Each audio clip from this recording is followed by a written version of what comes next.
Pronto. Vamos orar em nome do Senhor Jesus.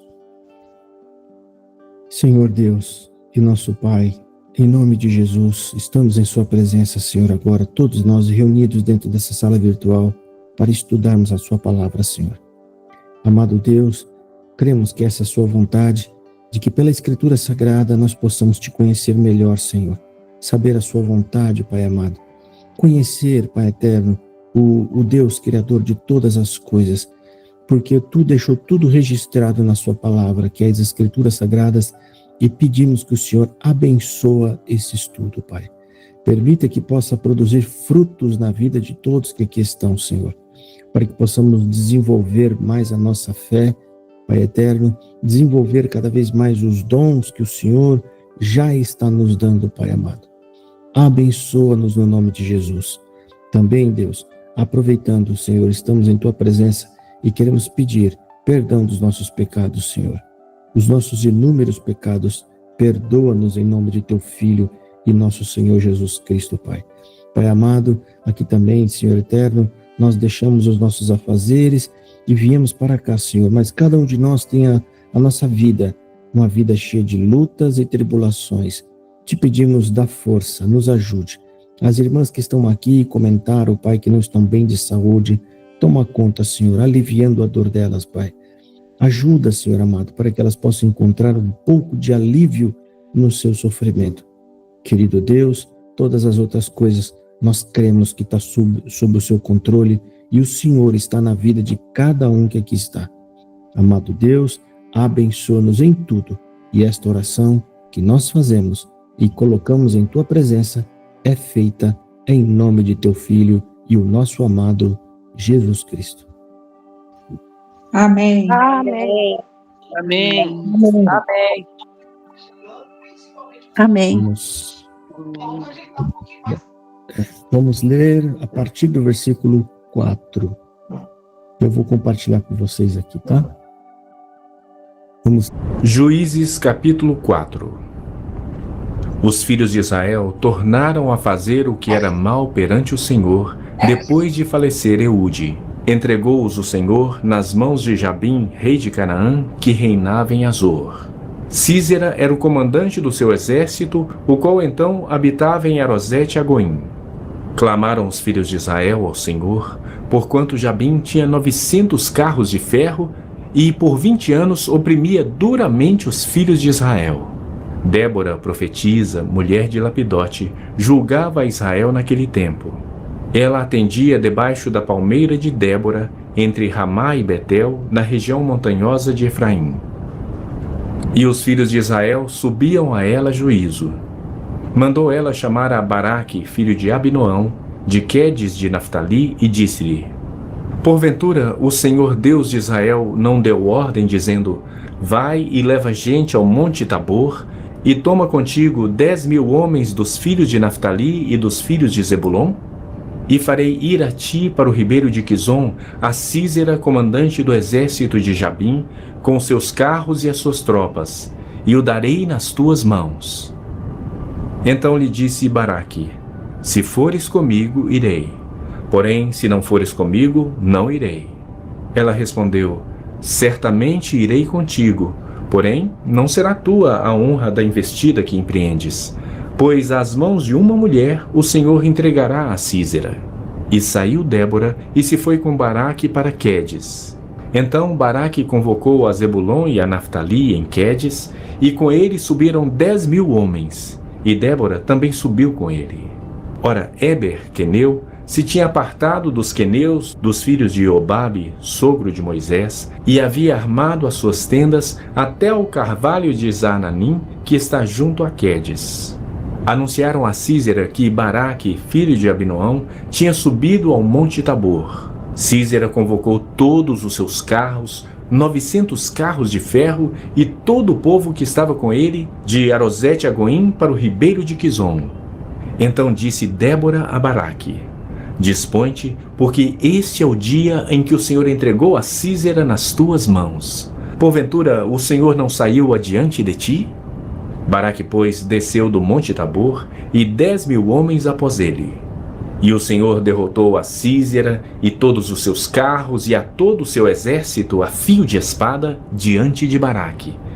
E Sísera saltou do carro e fugiu a pé. Mas Baraque perseguiu os carros e os exércitos até Arosete-Agoim. E todo o exército de Sísera caiu a fio de espada, sem escapar nem sequer um. Porém Sísera fugiu a pé para a tenda de Jael, mulher de Eber-Queneu. Porquanto havia paz entre Jabim, rei de Azor, e a casa de Eber-Queneu. Saindo Jael ao encontro de Sísera, disse-lhe: Entra, senhor meu, entra na minha tenda, não temas. Retirou-se para sua tenda, e ela pôs sobre ele uma coberta. Então ele lhe disse: Dá-me, peço-te, de beber um pouco de água, porque tenho sede. Ela abriu um odre de leite e deu-lhe de beber, e o cobriu. E ele lhe disse mais: Põe-te à porta da tenda, e há de ser que, se vier alguém e te perguntar: Há aqui alguém? Responde: Não. Então Jael, mulher de Eber, tomou uma estaca da tenda e lançou mão de um martelo, e foi-se mansamente a ele e lhe cravou a estaca na fonte, de sorte que penetrou na terra, estando ele em profundo sono e muito exausto, e assim morreu. E eis que, perseguindo Baraque a Sísera, Jael lhe saiu ao encontro e lhe disse: Vem e mostrar-te-ei o homem que procuras. Ele a seguiu, e eis que Sísera jazia morto e a estaca na fonte. Assim Deus naquele dia humilhou a Jabim, rei de Canaã, diante dos filhos de Israel. E cada vez mais a mão dos filhos de Israel prevalecia contra Jabim, rei de Canaã, até que o exterminaram. Teologia em... Aqui, a gente... Deixa eu só tirar isso aqui. Pulou. Não era para ter entrado ali. Bom, aqui nós estamos vendo a parte em que Débora aparece, né? Juíza. A gente percebe aqui que os juízes eram aqueles que, muitas das vezes, era usado por Deus para falar com o povo. Não que Débora ia na frente com espada, não. Ela estava fazendo o papel aqui como se fosse o papel de Moisés, de Josué e de outros que eram usados para falar com eles, né? E aqui no começo, o príncipe do exército de Israel ficou meio receoso. Será que essa mulher está na guia de Deus mesmo? Por quê? Ela falou o que para ele? Vai que Deus vai te entregar na sua mão. Provavelmente ela já devia ter alguma fama, né? Ela já devia ter profetizado alguma coisa antes. Só que o que ele disse? Eu vou, versículo 8. Então lhe disse Baraque: se fores comigo, irei. Porém, se não fores, não irei. Ou seja, se é verdade isso aí que você está dizendo, que Deus vai dar eles na minha mão, então vamos comigo. Porque na guerra, irmãos, morre todo mundo. Né? Morre todo mundo. Então, e ela falou: não, Deus está te dando sim nas suas mãos e eu vou com vocês. Né? Em outras palavras, né, o que ela quer dizer? Eu não estou com medo, não. É Deus que está mandando mesmo. Porque era muito fácil, né? Você profetizar e falar: pode ir que Deus é contigo, como aconteceu em algumas vezes aqui, que a gente vai ver mais para frente, e não era Deus coisa nenhuma que estava mandando. E o homem morreu, né? Como Acabe e mais alguns outros que vai aparecer mais para frente. Então, irmão, ela profetizou, né? Ela profetizou.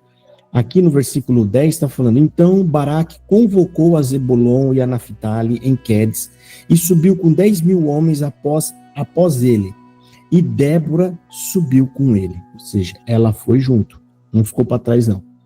E no versículo 15, e o Senhor derrotou a Sísera e a todos os seus carros e a todo o seu exército ao fio da espada diante de Baraque. E Sísera desceu do carro e fugiu a pé. E aí aconteceu isso, né? A mulher enganou ele entrou dentro de uma tenda, já chegou no outro povoado, tentou se esconder e ele se enrolou numa coberta para ficar escondido. Mas a mulher foi lá e cravou uma estaca nele sem ele ver, porque ele estava enrolado, né?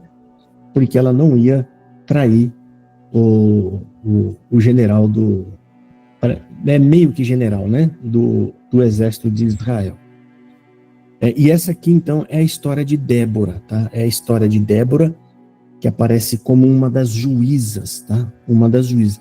A gente poderia adotar um outro nome aqui, né? Como uma profeta, tá? Aqui ela era uma profeta da parte de Deus. Alguma coisa, irmão? Alguma questão mais? Juízes capítulo 5. Naquele dia cantaram Débora e Baraque, filho de Abinoão, dizendo: Desde que os chefes se puseram à frente de Israel e o povo se ofereceu voluntariamente, bendizei ao Senhor. Ouvi, reis, dai ouvidos, príncipes.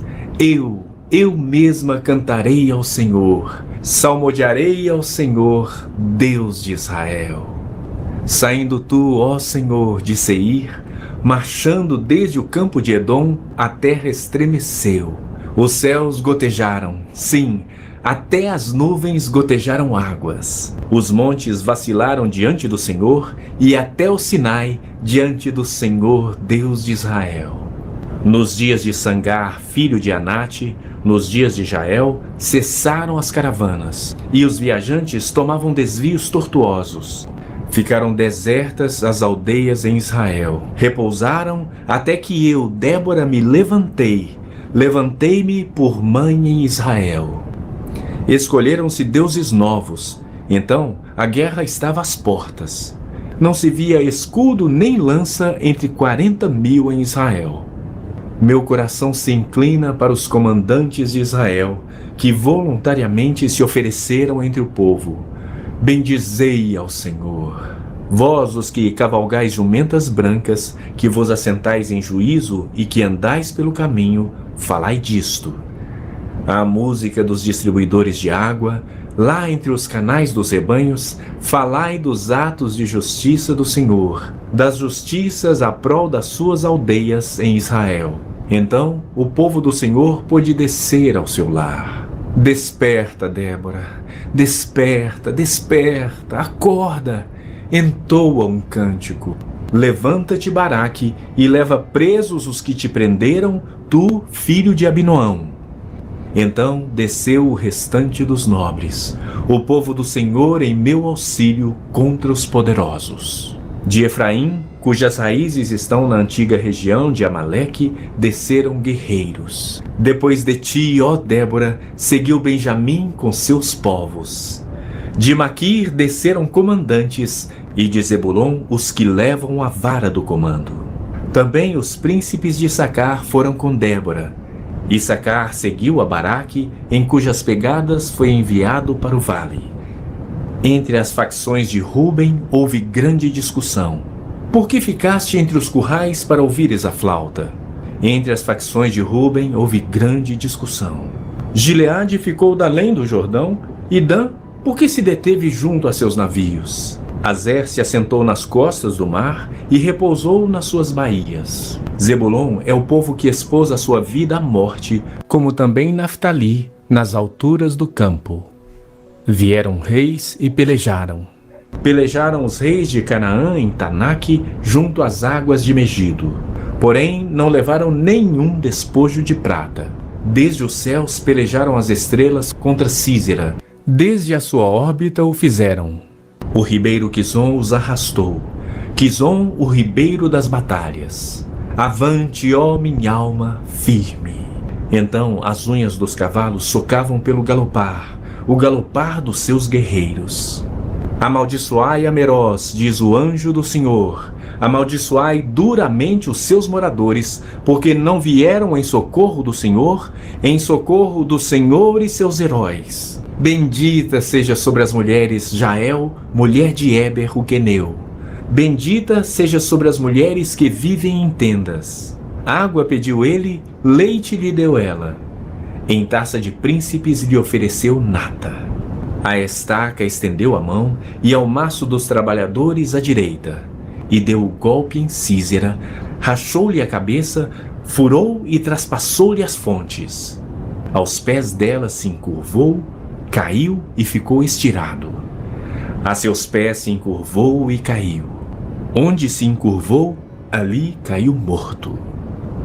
A mãe de Císera olhava pela janela e exclamava pela grade: por que tarda em vir o seu carro?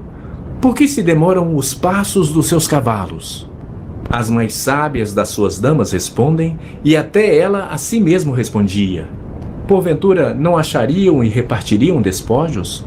1 ou 2 moças a cada homem?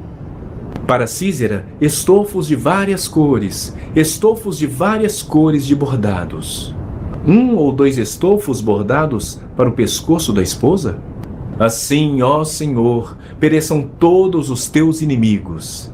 Porém, os que te amam brilham como o sol quando se levanta no seu esplendor.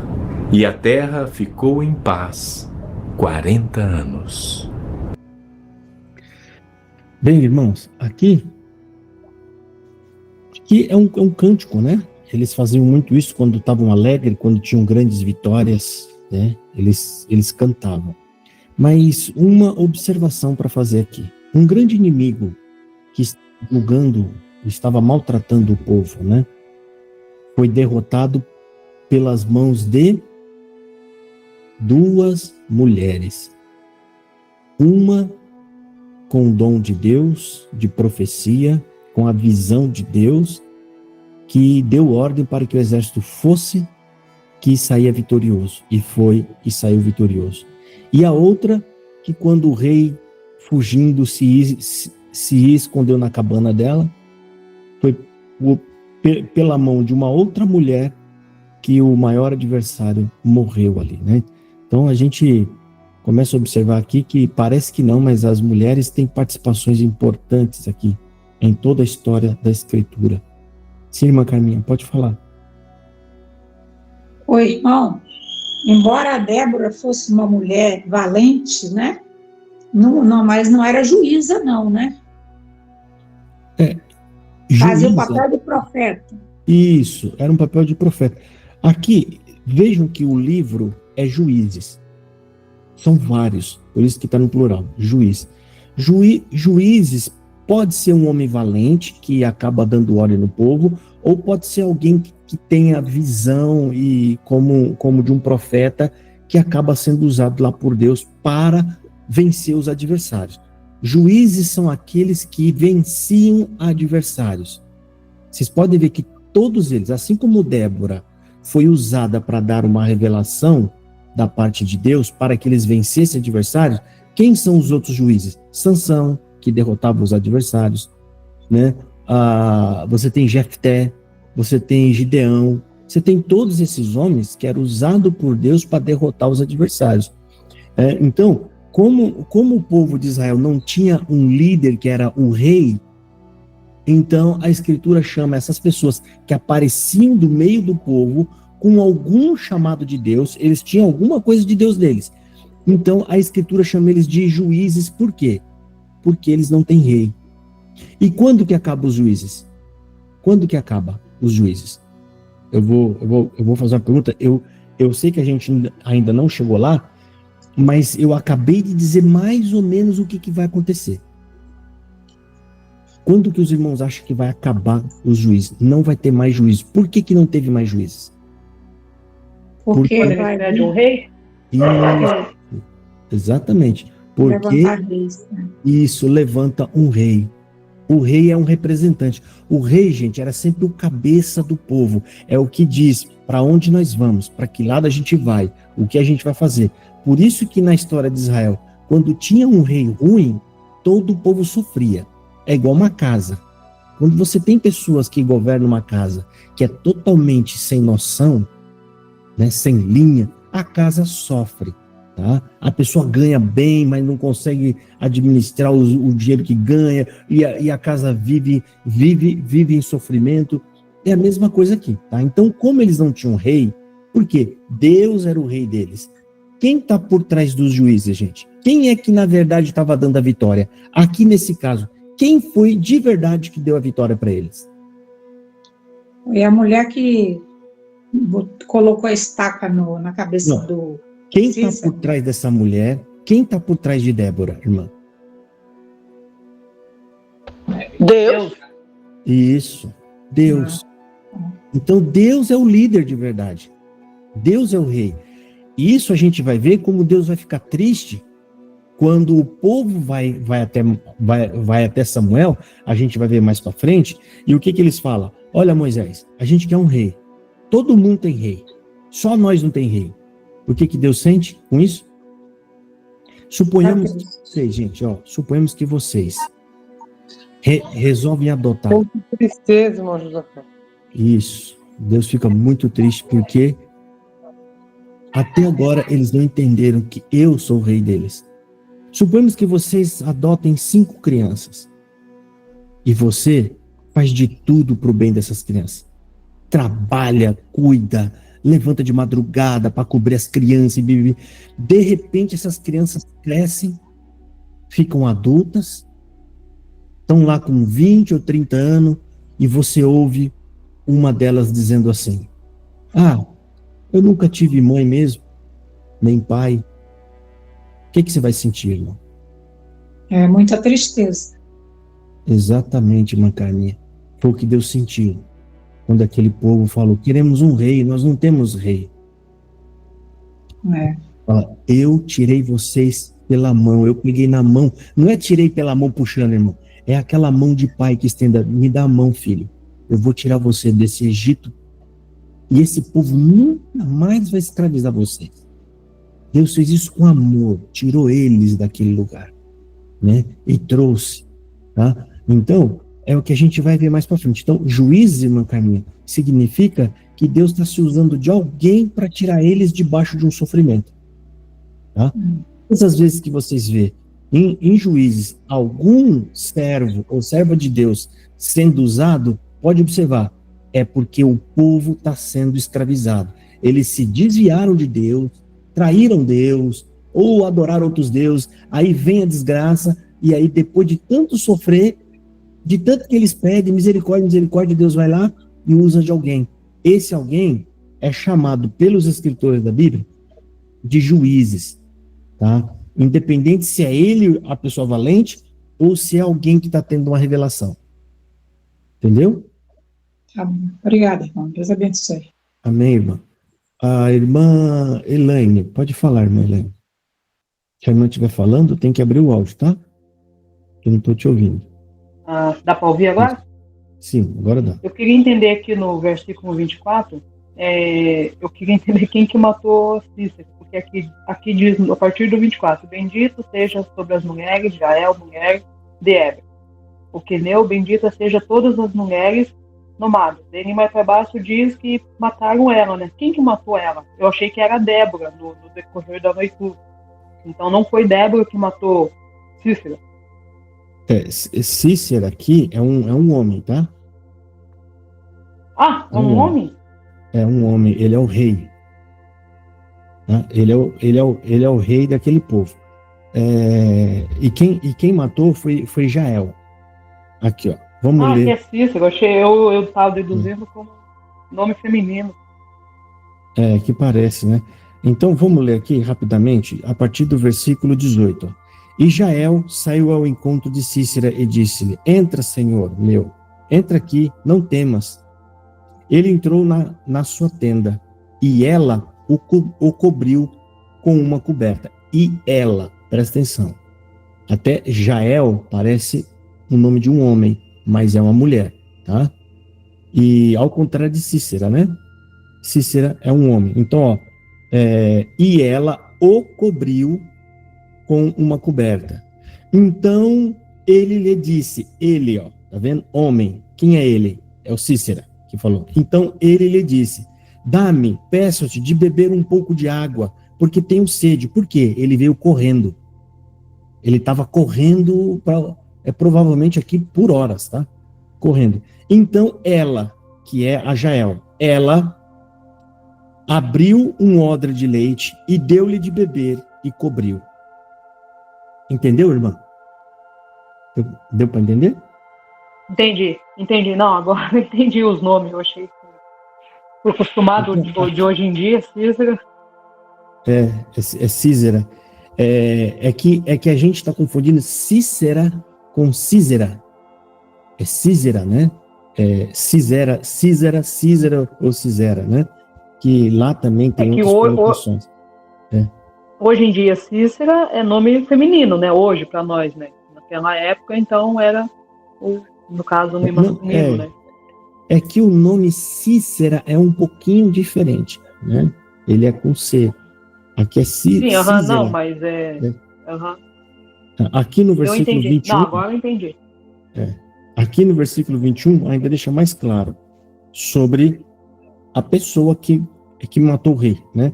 Então, Jael, mulher de Éber, né? Tomou uma estaca da tenda e lançou mão de um martelo. Mulher braba. Mulher braba essa daqui. Vocês sabem por quê? Provavelmente porque ela faz isso, a mulher. A mulher está fazendo isso para quê? Ela está protegendo sua família e defendendo sua família. Por quê, gente? O que ia acontecer se os soldados de Israel chegassem lá e ela tivesse feito conforme esse rei disse, mentindo que ele não estava lá? E se de repente eles descobrissem que ele estava escondido lá e ela mentiu, o que eles faziam? Ia morrer todo mundo. Exatamente. Ia morrer ela, esposo, filho, neto, parente, todo mundo que estava perto. Provavelmente eles ajuntavam tudo dentro de uma tenda e colocavam fogo em tudo, matava todo mundo. Então, o que ela fez? Ela não tem saída. Ainda que essa mulher não tenha nunca, talvez, matado ninguém, ela se sente obrigada a fazer isso para o bem da sua família. Ela está defendendo sua casa. Tá? Ela falou, não, entra aqui, senhor, entra aqui. E enrolou, ela foi muito inteligente, enrolou ele num cobertor que é para ele. Provavelmente ela deveria ser mais fraca. A gente não sabe se é até uma senhora de idade.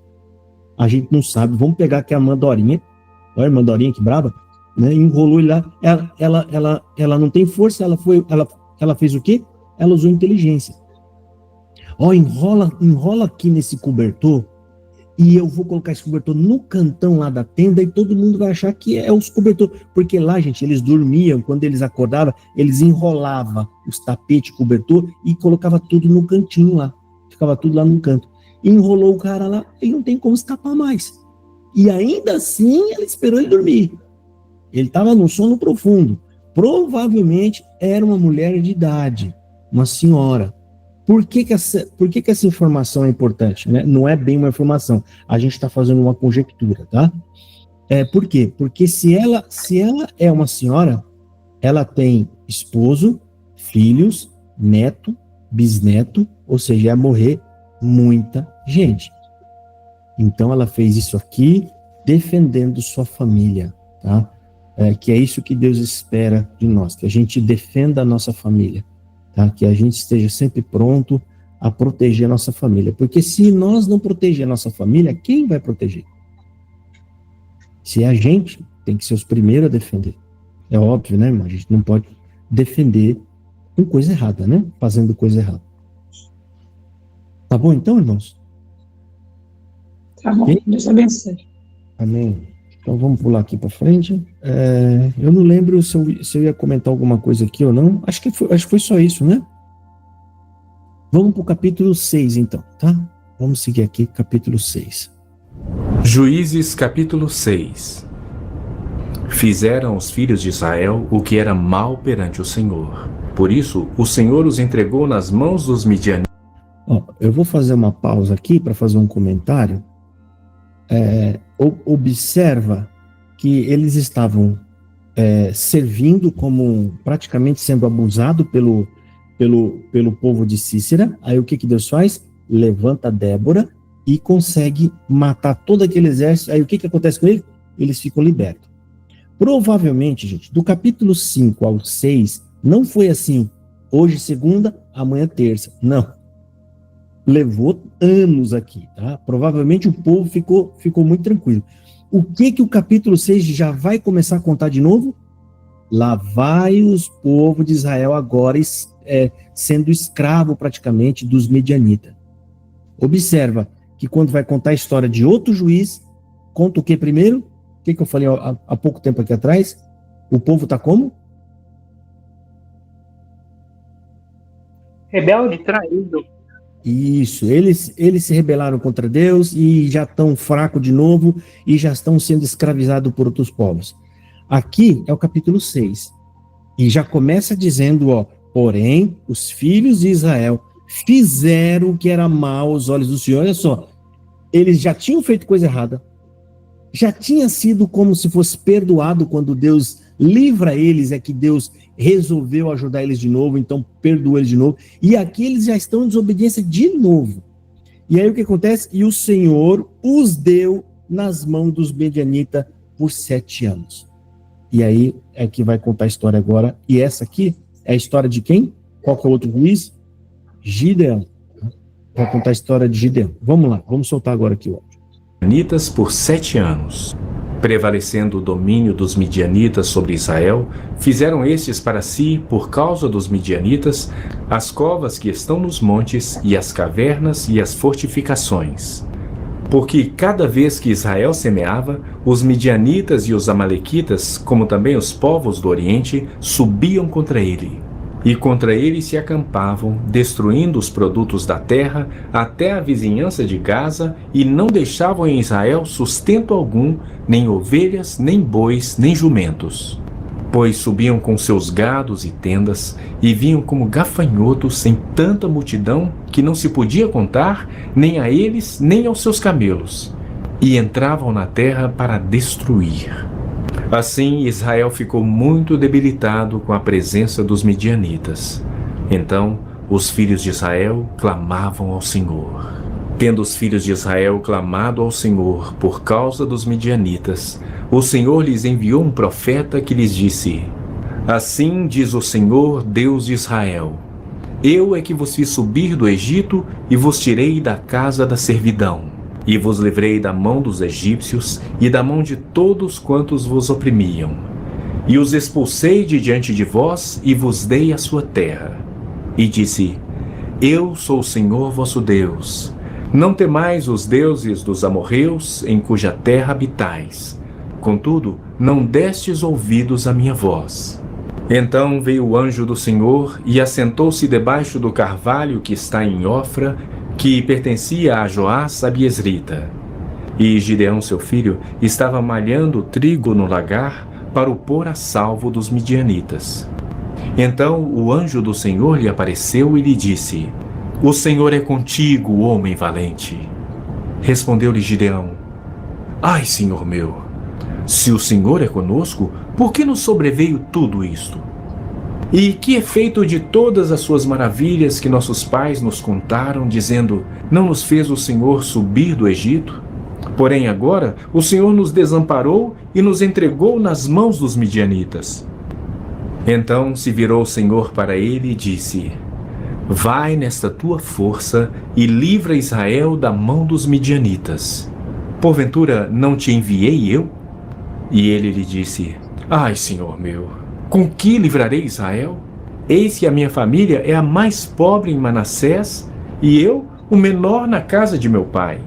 Tornou-lhe o Senhor: Já que eu estou contigo, ferirás os midianitas como se fossem um só homem. Ele respondeu: Se agora achei mercê diante dos teus olhos, dá-me um sinal de que és tu, Senhor, que me falas. Rogo-te que daqui não te apartes, até que eu volte e traga a minha oferta e a deponha perante ti. Respondeu ele: Esperarei até que voltes. Entrou Gideão e preparou um cabrito e bolos asmos de 1 efa de farinha. A carne pôs num cesto e o caldo numa panela. E trouxe-lhe até debaixo do carvalho e lhe apresentou. Porém o anjo de Deus lhe disse: Toma a carne e os bolos asmos, põe-nos sobre esta penha e derrama-lhes por cima o caldo. E assim o fez. Estendeu o anjo do Senhor a ponta do cajado que trazia na mão e tocou a carne e os bolos asmos. Então subiu fogo da penha e consumiu a carne e os bolos. E o anjo do Senhor desapareceu de sua presença. Viu Gideão que era o anjo do Senhor e disse: Ai de mim, Senhor Deus, pois vi o anjo do Senhor face a face. Porém o Senhor lhe disse: Paz seja contigo, não temas, não morrerás. Então Gideão edificou ali um altar ao Senhor e lhe chamou de O Senhor é Paz. Ainda até ao dia de hoje está o altar em Ofra, que pertence aos abiesritas. Naquela mesma noite lhe disse o Senhor: toma um boi que pertence a teu pai, a saber, o segundo boi de 7 anos, e derriba o altar de Baal que é de teu pai, e corta o poste ídolo que está junto ao altar. Edifica ao Senhor teu Deus um altar no cimo deste baluarte, em camadas de pedra, e toma o segundo boi, e o oferecerás em holocausto com a lenha do poste ídolo que vieres a cortar. Então Gideão tomou 10 homens dentre os seus servos, e fez como o Senhor lhe dissera. Temendo ele, porém, a casa de seu pai e os homens daquela cidade, não fez de dia, mas de noite. Levantando-se, pois, de madrugada os homens daquela cidade, eis que estava o altar de Baal derribado e o poste ídolo que estava junto dele cortado. E o referido segundo boi fora oferecido no altar edificado. E uns aos outros diziam: quem fez isto? E perguntando e inquirindo disseram: Gideão, o filho de Joás, fez esta coisa. Então os homens daquela cidade disseram a Joás: leva para fora o teu filho para que morra, pois derribou o altar de Baal e cortou o poste ídolo que estava junto dele. Porém Joás disse a todos os que se puseram contra ele: contendereis vós por Baal? Livrá-lo-eis vós? Qualquer que por ele contender, ainda esta manhã será morto. Se é Deus, que por si mesmo contenda, pois derribaram o seu altar. Naquele dia, Gideão passou a ser chamado Jerubaal, porque foi dito: Baal contenda contra ele, pois ele derribou o seu altar. E todos os midianitas e amalequitas e povos do Oriente se ajuntaram e passaram e se acamparam no vale de Jezreel. Então o Espírito do Senhor revestiu a Gideão, o qual tocou a rebate, e os abiesritas se ajuntaram após dele. Enviou mensageiros por toda a tribo de Manassés, que também foi convocada para o seguir. Enviou ainda mensageiros a Azer e a Zebulon e a Naftali, e saíram para encontrar-se com ele.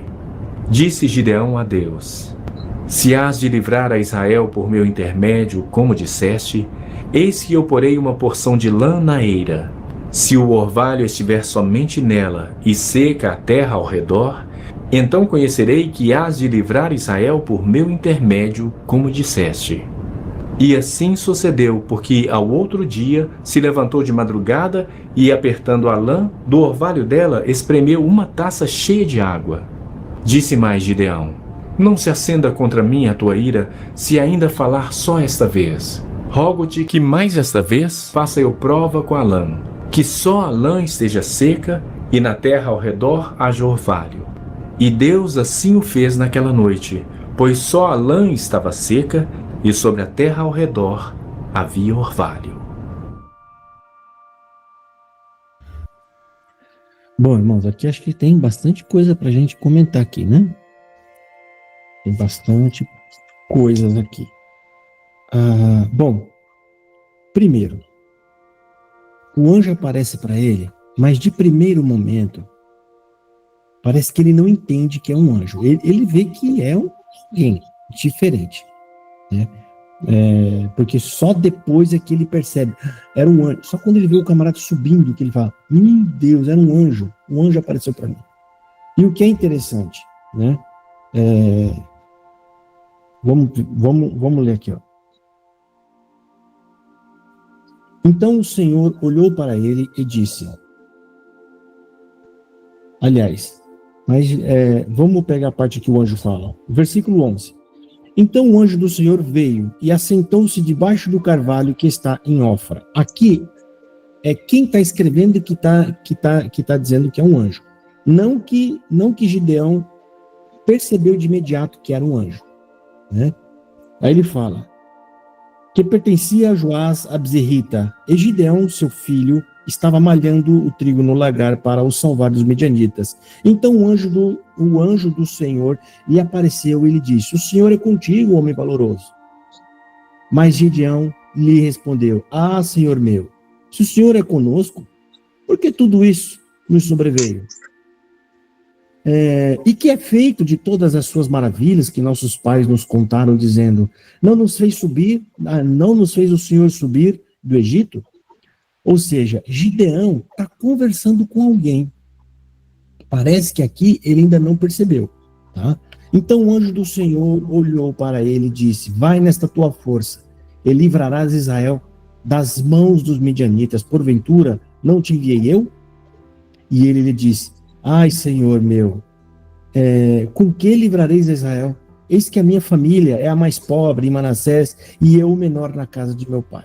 Bom, o ponto que eu quero chegar aqui com vocês é que ele quer oferecer uma oferta, né? Ou seja, quando você recebia alguém muito especial, você preparava um banquete para aquela pessoa, como uma forma de, não é de agradecimento, é uma forma de você querer receber bem aquilo de especial que aconteceu ali.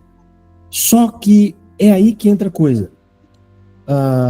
O anjo mandou ele fazer o quê?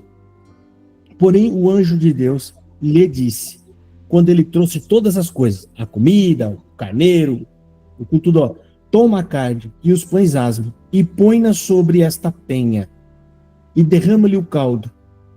E assim fez. Ou seja, Gideão talvez achou estranho, mas ele fez. Colocou ali em cima da pedra e derramou o caldo em cima. E o que o anjo do Senhor fez? Versículo 21. E o anjo do Senhor estendeu a ponta do cajado. Olha, ele estava com um cajado, então provavelmente ele deveria estar numa aparência como se fosse de um pastor, né? Um homem com aqueles roupão, aquela madeira na mão, né? Que estava na sua mão, e tocou a carne e os pães asmos. Então subiu o fogo da penha e consumiu a carne e os pães asmos, e o anjo do Senhor desapareceu da sua frente. Aí é que cai a ficha de Gideão. Versículo 22. Então viu Gideão que era o anjo do Senhor e disse Gideão, ah, Senhor Deus, pois vi o anjo do Senhor face a face. Porém o Senhor lhe disse, paz seja contigo, não temas, não morrerás. Ou seja, pode ir nessa empreitada que eu estou mandando, você não vai morrer nela. Outra coisa interessante aqui, gente, é que Deus precisa comer para ficar vivo? Não precisa comer, né? Exatamente. Então, provavelmente, Deus não tem. O que ele não tem se ele não precisa comer?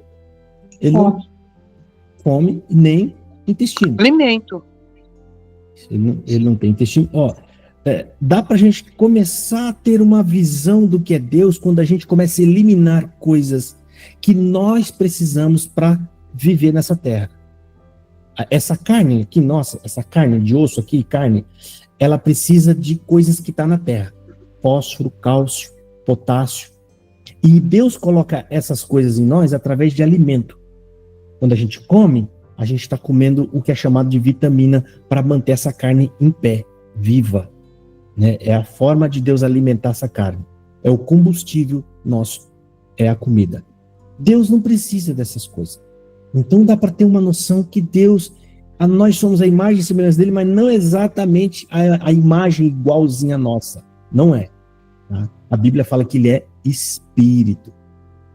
Espírito. Mas Deus recebe a oferta. Deus comeu, gente, a comida que Gideão trouxe. De que forma que Deus faz isso? Quando o anjo toca a pedra, o fogo queima e Deus, não é que ele come, ele recebe aquilo quando sobe em fogo. Como incenso, né? Incenso, é isso que é a forma de Deus. Como ele é um ser humano igual a nós, ele não pode comer, ele não come, ele recebe essa oferta. Então, quando hoje ele está fazendo isso, ele está mandando para Deus. É como se Deus estivesse dizendo assim, anjo, diz para ele que eu recebo a oferta que ele está fazendo. Pode colocar aí que eu vou receber, tá? Aí Deus vai lá e o anjo toca e sobe. É igual os sacrifícios. Lembra que a Bíblia fala que o sacrifício vai subir como incenso, aquilo lá para Deus. Deus está recebendo aqui. Ele está recebendo como algo consumido, mas ele recebe como ele recebeu a oferta de Abel, como ele recebeu a oferta de Caim, quando a gente lê na Bíblia. tá? Aliás, a de Caim ele não recebeu, e nós já explicamos isso aqui, né? O porquê. Nossa, peço que vá lá no início da playlist, que vai valer muito a pena vocês ouvirem todo o estudo bíblico, tá? Então, irmãos, aqui o anjo, quando ele toca, ele não está fazendo um fogo, ele só não está fazendo aparência para Gideão ver. Tudo que é feito tem um motivo, tem um propósito. Deus está recebendo aquela oferta. Joga um caldo em cima, porque tudo que o fogo queimar e subir, Deus está recebendo lá. Ele tá aceitando como se ele estivesse comendo, mas ele não está comendo, ele não come. Né? Eu não sei se vocês estão entendendo, tá? Então, quando a gente medita na Bíblia, quando a gente está lendo, a gente começa a fazer mais sentido as coisas, tá? Como Deus, a gente é exatamente a imagem e semelhança dele? Exata? Não, tá? É só a gente pensar. Os anjos, eles se dão em casamento? Jesus disse que não, né?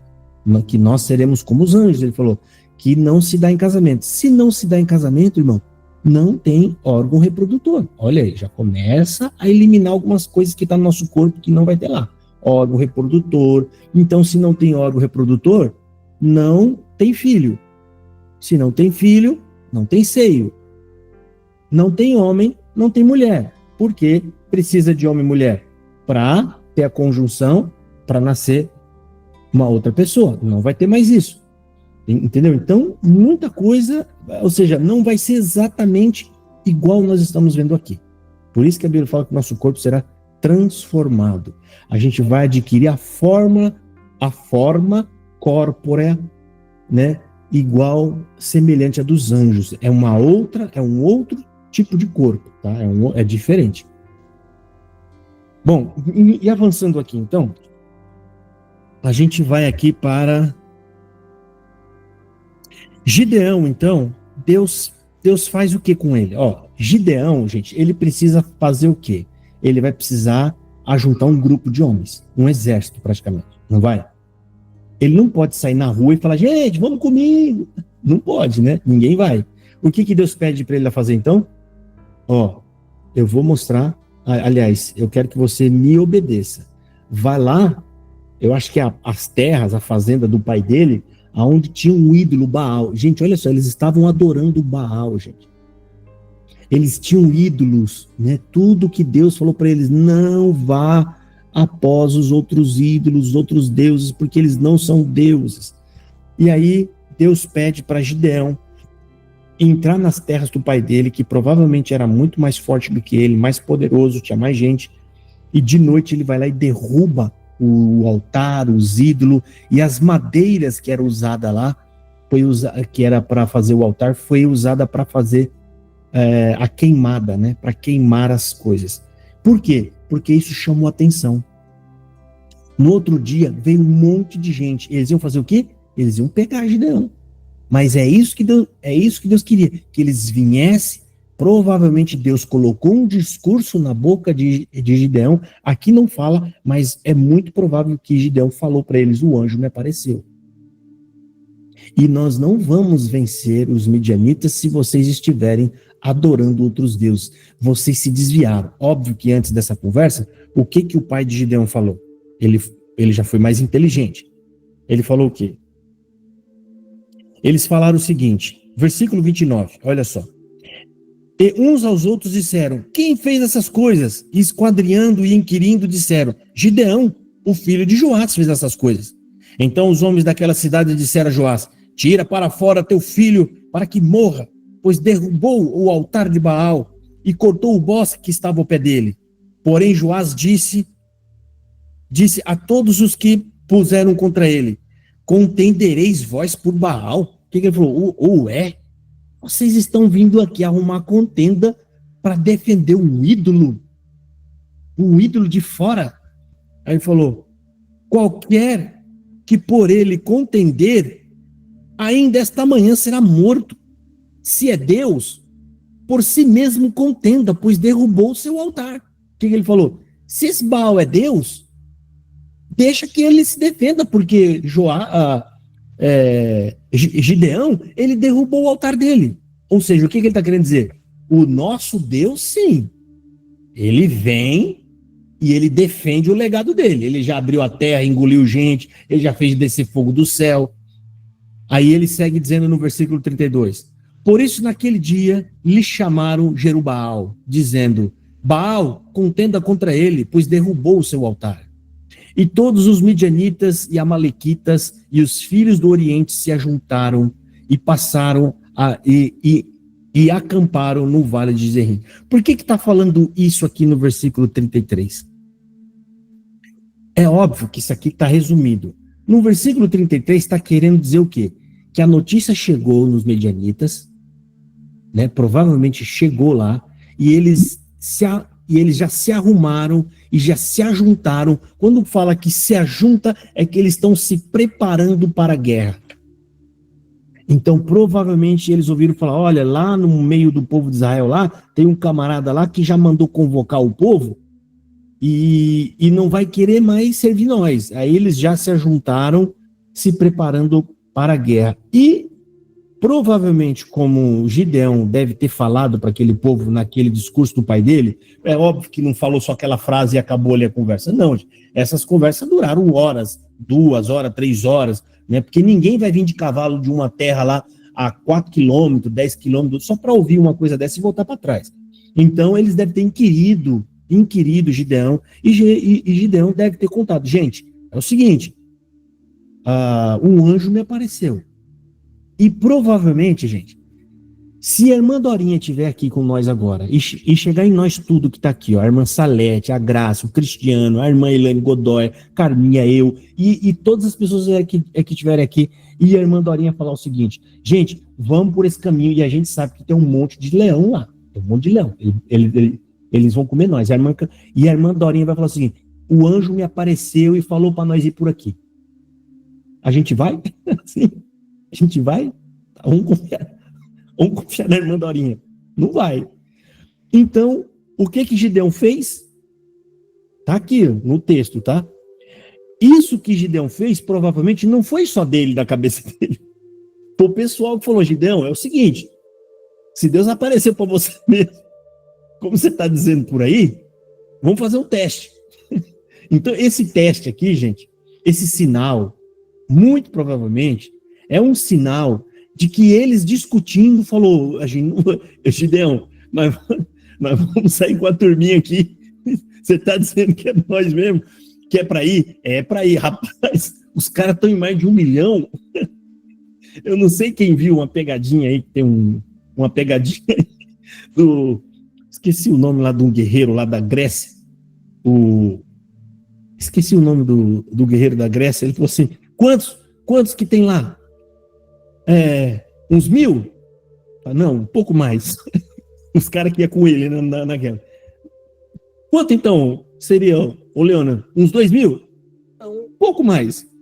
Pouco mais, assim, nós estamos em 3.000, você falar que é 3.000 que está lá, tá certo, um para cada um. Não, um pouco mais. Pouco mais quanto? 10.000? Pouco mais. A quantidade de gente adversária. Ai, Leona, aí fica difícil. Fica difícil. Então, aqui, gente, imagina, ó, a gente tem que tentar ver a situação da hora, tá?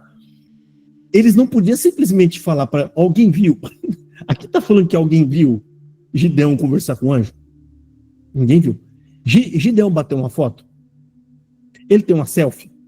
Ele fez uma selfie com o anjo. Não fez. É Gideão que tá contando. Provavelmente devia ter gente no meio deles falando assim, rapaz, esse Gideão aí é meio doido, ele tá falando que vocês vão acreditar nesse cara? Vocês vão lá, vocês vão morrer. Vai todo mundo, os caras estão em 1 milhão. Nós, se tiver muito aqui, vai dar 200, 300 pessoas, 300 mil aqui, a gente vai morrer. Então, gente, o que eles fazem? Eles foram pedir sinal. É lógico que Deus não falou com eles, Deus falou com Gideão. Então, quem tinha que pedir o sinal? Gideão. Eles falaram, olha, Gideão, seguinte, vamos pegar um novelo, e não é um novelinho, gente, devia ser um chumaço de novelão.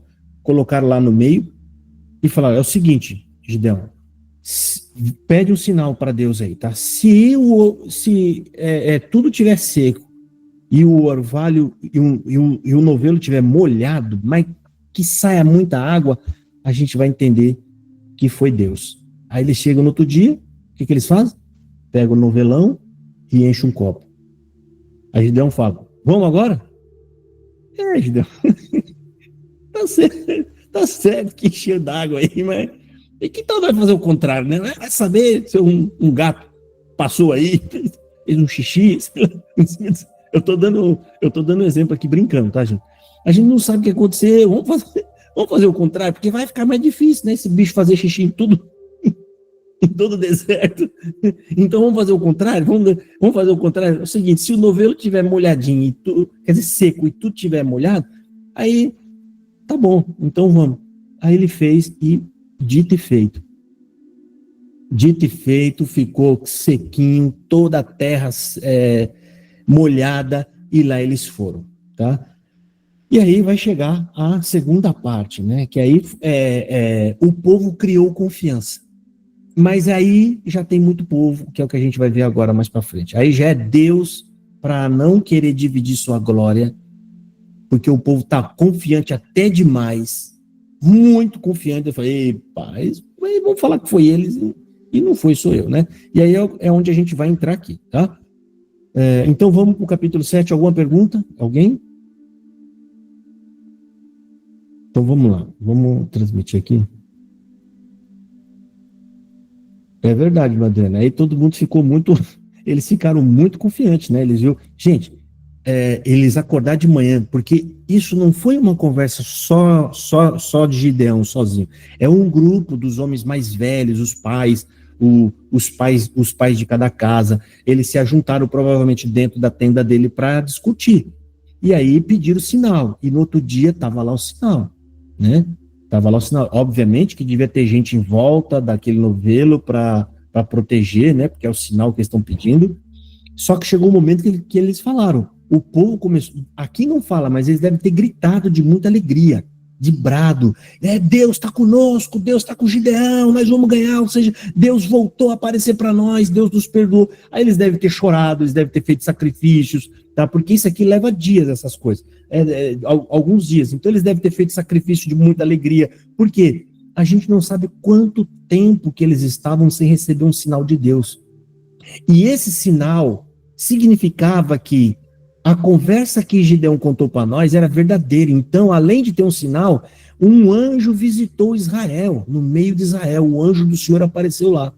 Aí Gideão deve falar, gente, eu não estou falando para vocês, foi um anjo que apareceu para mim.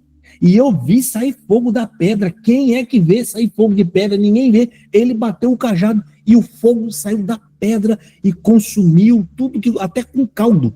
Nem a pedra estava molhada, ele subiu com fogo e tudo lá para Deus. E aí o povo deve ter bradado, né? Bradado e ficado com muita confiança até.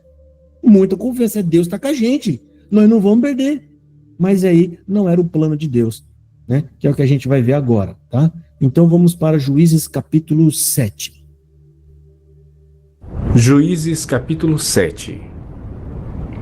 Então Jerubaal, que é Gideão, se levantou de madrugada e todo o povo que com ele estava, e se acamparam junto à fonte de Arode, de maneira que o arraial dos midianitas ficava para o norte, no vale, defronte do outeiro de Moré. Disse o Senhor a Gideão: é demais o povo que está contigo para eu entregar os midianitas nas suas mãos. Israel poderia se gloriar contra mim, dizendo: a minha própria mão me livrou. Apregou, pois, aos ouvidos do povo, dizendo: quem for tímido e medroso, volte e retire-se da região montanhosa de Gileade. Então voltaram do povo 22.000 e 10.000 ficaram. Disse mais o Senhor a Gideão: ainda há povo demais. Faze-os descer às águas, e ali os provarei. Aquele de quem eu te disser, este irá contigo, esse contigo irá.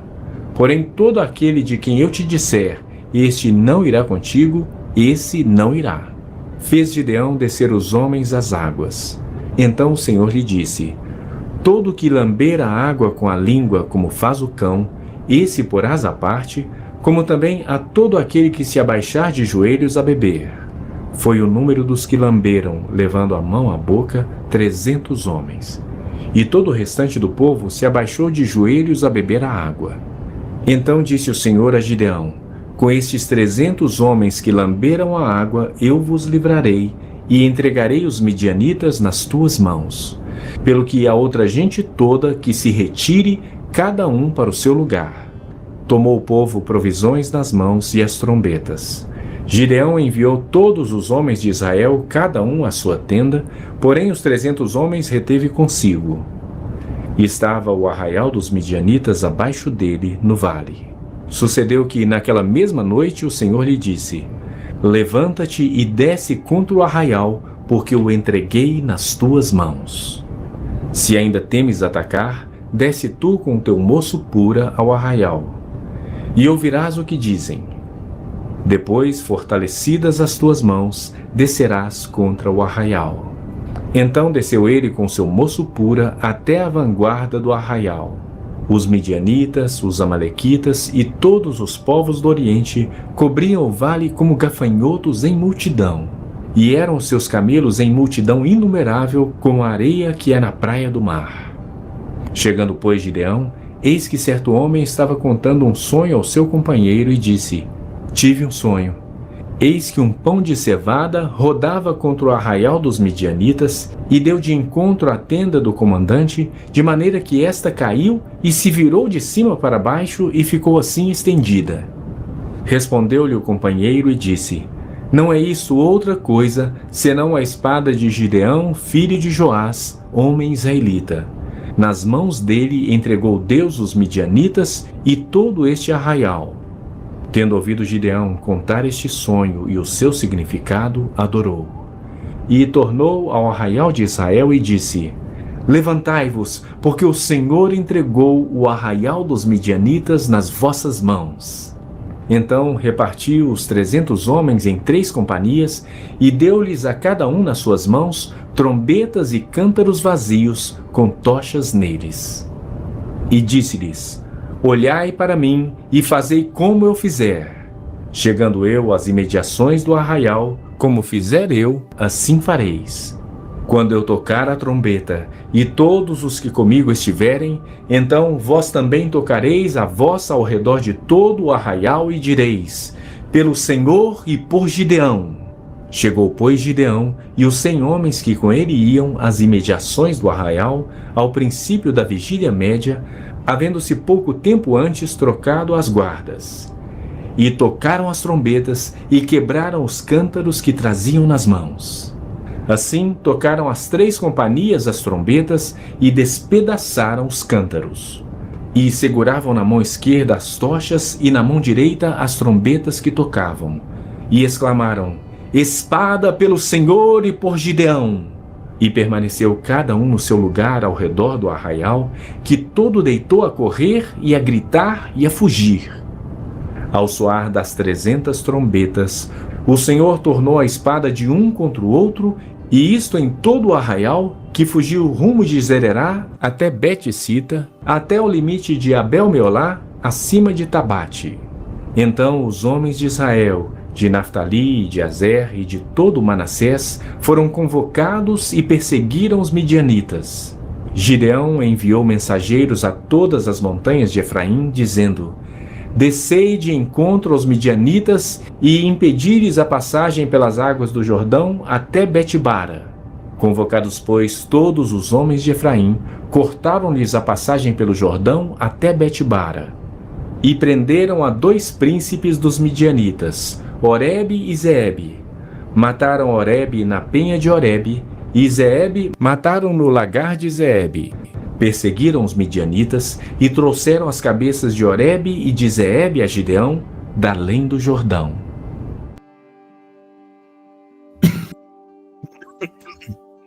É isso aqui, irmão. Então, mais uma vez, Deus livrando o povo de Israel do sofrimento, né? E aqui tem bastante coisa para a gente comentar aqui também. Então Deus, ele faz esse teste e manda a maioria embora, fica 300. O povo lá era Os midianistas, gente, era milhões de pessoas, 1 milhão e pouco, né?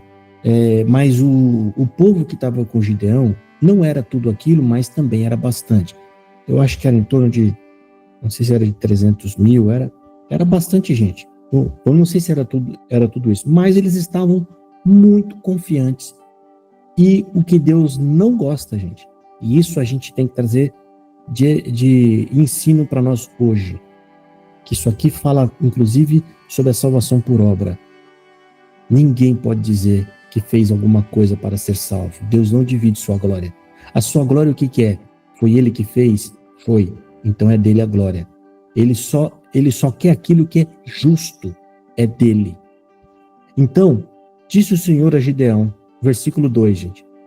Muito é o povo que está contigo, para eu dar os midianitas em sua mão, a fim de que Israel não se glorie contra mim, dizendo, a minha mão me livrou. Então Deus faz esse trato, né, para que o povo vá embora, tá? Então Gideão ficou só com os 300. E o povo, versículo 8, e o povo tomou na sua mão a provisão e as suas trombetas. Presta atenção, gente.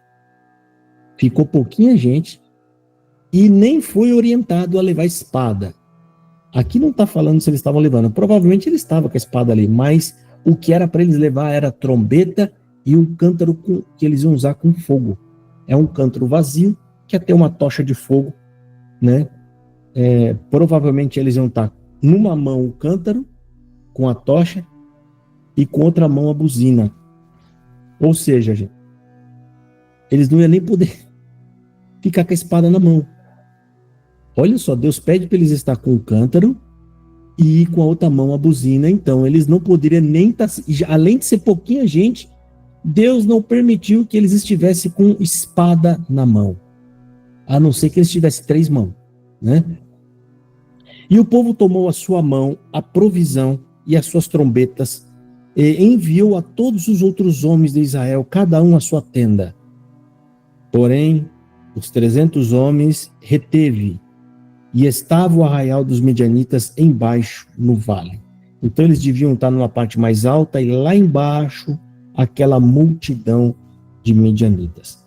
No versículo 16 está falando assim, então dividiu os 300 homens em 3 companhias, e deu-lhes a cada um nas suas mãos trombetas e o cântaro vazios. O cântaro que geralmente eles levavam água, né? Então, presta atenção. O que tinha nesses cântaros? E cântaros vazios, com tochas acesas dentro dos cântaros. Imagina, gente, eles estão carregando, é de noite, ninguém está vendo nada. Eles estão com uma tocha e tocando uma buzina. O povo só vê aquele monte de cântaro, aquele monte de luz rodando rápido e buzinando ao mesmo tempo. Eles, provavelmente a gente não sabe dizer, mas Deus deve ter colocado aos olhos dos próprios medianistas que eles viam o outro que era companheiro deles como se fosse israelita. Então Deus fez com que eles vissem entre eles mesmos o adversário, porque a Bíblia fala que eles mesmos começaram a brigar entre si. Eles brigam entre si. Então é como se eles estivessem vendo o adversário no próprio amigo deles, né? Com aquele som de trombetas e aquela lâmpada e aquelas luzes rodeando em volta do acampamento. Eles pensaram, aquilo ali deve ser o sacerdote. Imagina os soldados, deve estar cheio de soldado israelita aqui. Mas não, era só aquela turminha mesmo, não tinha mais ninguém além daquilo. E no versículo 22, tocando, pois, os 300 as trombetas, o Senhor tornou a espada de um contra o outro. Olha, eles mesmos começaram a se matar. E isto em todo o arraial. E o arraial fugiu para Zereta até Bet-sita, até os limites de Abel Meola, acima de Tabate. Ou seja, o que Deus fez, né? Por que eles vão enfiar a espada no outro? Gente, entenda, ó. Aqui está de madrugada, de noite. Provavelmente Deus não deixou aquela noite com lua clara. Devia estar bem mais escuro. Então eles quase não viam. e vendo aquelas luzes, aquelas tochas, vai saber o efeito de luz que não deu lá dentro, né? O que eles estavam vendo. E eles viram os próprios companheiros achando que era os israelitas que tinham entrado no arraial. Ou seja, os midianitas achou que o arraial estava sendo invadido por israelita. E o que eles fizeram? Começaram a brigar entre si. Começaram a se matar, né? E então Deus deu livramento para aquele povo, tá? Então, agora vamos para capítulo 8. Se ninguém tiver uma pergunta para fazer, Gideão apazigua os efraimitas. Vamos compartilhar a tela aqui e vamos ouvir o capítulo 8. Juízes capítulo 8. Então os homens de Efraim disseram a Gideão: Que é isso que nos fizeste, que não nos chamaste quando foste pelejar contra os midianitas? E contenderam fortemente com ele. Porém ele lhes disse: Que mais fiz eu agora do que vós? Não são porventura os rabiscos de Efraim melhores do que a vindima de Abiezer? Deus entregou nas vossas mãos os príncipes dos midianitas, Oreb e Zeebe. Que pude eu fazer comparável com o que fizeste? Então, com falar-lhes esta palavra, abrandou-se-lhes a ira para com ele. Vindo Gideão ao Jordão, passou com os 300 homens que com ele estavam, cansados, mas ainda perseguindo. E disse aos homens de Sucote: Dai, peço-vos, alguns pães para estes que me seguem, pois estão cansados, e eu vou ao encalço de Zeba e Salmuna, reis dos midianitas. Porém os príncipes de Sucote disseram: Porventura tens já sob teu poder o punho de Zeba e de Salmuna, para que demos pão ao teu exército? Então disse Gideão: Por isso, quando o Senhor entregar nas minhas mãos Zeba e Salmuna, trilharei a vossa carne com os espinhos do deserto e com os abrolhos. Dali subiu a Penuel e de igual modo falou a seus homens. Estes de Penuel lhe responderam como os homens de Sucote lhe haviam respondido. Pelo que também falou aos homens de Penuel, dizendo: Quando eu voltar em paz, derribarei esta torre. Estavam, pois, Zeba e Salmuna em Carcor, e os seus exércitos com eles, uns 15.000 homens, todos os que restaram do exército de povos do Oriente. E os que caíram foram 120.000 homens que puxavam da espada. Subiu Gideão pelo caminho dos nômades, ao oriente de Noba e Jogbeá, e feriu aquele exército que se achava descuidado. Fugiram Zeba e Salmuna, porém ele os perseguiu e prendeu os 2 reis dos midianitas, Zeba e Salmuna, e desbaratou todo o exército. Voltando, pois, Gideão, filho de Joás, da peleja, pela subida de Heres, deteve a um moço de Sucote e lhe fez perguntas. O moço deu por escrito o nome dos príncipes e anciãos de Sucote, 77 homens. Então veio Gideão aos homens de Sucote e disse: Vede aqui Zeba e Salmuna, a respeito dos quais motejastes de mim, dizendo: Porventura tens tu já sob teu poder o punho de Zeba e Salmuna, para que demos pão aos teus homens cansados? E tomou os anciãos da cidade, e espinhos do deserto, e abrolhos, e com eles deu severa lição aos homens de Sucote. Derribou a torre de Penuel, e matou os homens da cidade. Depois disse a Zeba e a Salmuna: Que homens eram os que matastes em Tabor? Responderam: Como tu és, assim eram eles. Cada um se assemelhava a filho de rei. Então disse ele: Eram meus irmãos, filhos de minha mãe. Tão certo como vive o Senhor, se os tivesseis deixado com vida, eu não vos mataria a vós outros. E disse a Jéter, seu primogênito: Dispõe-te e mata-os. Porém o moço não arrancou da sua espada, porque temia, porquanto ainda era jovem. Então disseram Zeba e Salmuna: Levanta-te e arremete contra nós, porque qual homem, tal a sua valentia. Dispôs-se, pois, Gideão, e matou a Zeba e a Salmuna, e tomou os ornamentos em forma de meia-lua que estavam no pescoço dos seus camelos. Então os homens de Israel disseram a Gideão: Domina sobre nós, tanto tu como teu filho e o filho de teu filho, porque nos livraste do poder dos midianitas. Porém Gideão lhes disse: Não dominarei sobre vós, nem tampouco o meu filho dominará sobre vós. O Senhor vos dominará. Disse-lhes mais Gideão: Um pedido vos farei. Dai-me vós, cada um, as argolas do seu despojo, porque tinham argolas de ouro, pois eram ismaelitas. Disseram eles: De bom grado as daremos. E estenderam uma capa, e cada um deles deitou ali uma argola do seu despojo. O peso das argolas de ouro que pediu foram 1.700 siclos de ouro, afora os ornamentos em forma de meia-lua, as arrecadas e as vestes de púrpura que traziam os reis dos midianitas, e afora os ornamentos que os camelos traziam ao pescoço. Desse peso fez Gideão uma estola sacerdotal e a pôs na sua cidade, em Ofra. E todo Israel se prostituiu ali após ela. E a estola veio a ser um laço a Gideão e a sua casa. Assim foram abatidos os midianitas diante dos filhos de Israel e nunca mais levantaram a cabeça. E ficou a terra em paz durante 40 anos nos dias de Gideão. Retirou-se Jerubaal, filho de Joás, e habitou em sua casa. Teve Gideão 70 filhos, todos provindos dele, porque tinha muitas mulheres. A sua concubina, que estava em Siquém, lhe deu também à luz um filho, e ele lhe pôs por nome Abimeleque. Faleceu Gideão, filho de Joás, em boa velhice. E foi sepultado no sepulcro de Joás, seu pai, em Ofra dos Abiezritas. Morto Gideão, tornaram a prostituir-se os filhos de Israel após os Baalins, e puseram Baal-berite por Deus. Os filhos de Israel não se lembraram do Senhor seu Deus, que os livrara do poder de todos os seus inimigos ao redor, nem usaram de benevolência com a casa de Jerubaal, a saber, Gideão, segundo todo o bem que ele fizera a Israel. Juízes.